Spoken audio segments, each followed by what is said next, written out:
Very nice to meet you. Thanks for talking to Real.com today. Thank you. Kathryn, just to ask you first, what were your first reactions on hearing Mark's experiences with the Army bomb squads?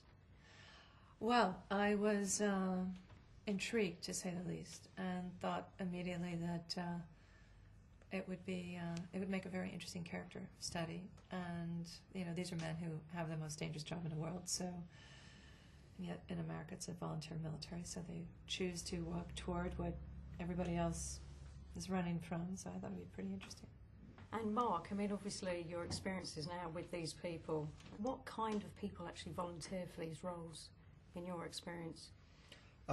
Brave people with a high tolerance for risk, and certainly people willing to go into dangerous situations.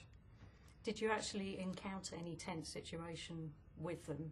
Every day I was there was a dangerous situation, as far as I could tell, and there were 10 or 15 bombs that I would see a day, and so then gunfire and all that sort of thing. So it's a harrowing thing, and I think one of the things I'm proud of the movie is that we captured some of the inherent danger and suspense and excitement and tension through the use of realism and authenticity to see what these soldiers go through.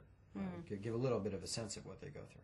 I mean, you obviously spoke to them. How did they prepare themselves each day mentally? Well, it's a job like any other, and I think that's part of the professionalism of it, is doing it regardless of how you feel about it. Bit unusual. Big name stars have sort of smaller, expendable roles. Obviously, that was a conscious decision, and why was that?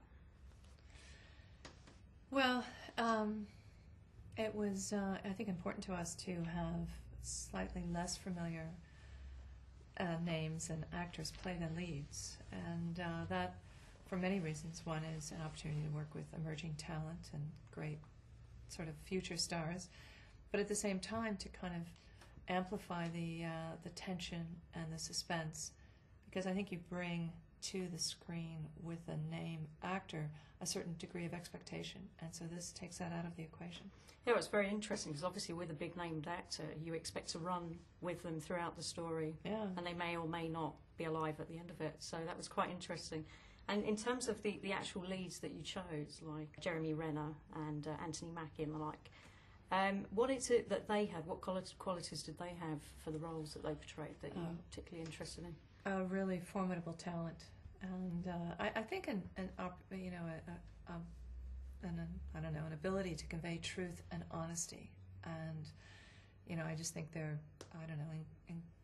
just incredibly diverse and dexterous and facile with their craft. And you're both working together on Triple Frontier. Can you tell us a little bit about that?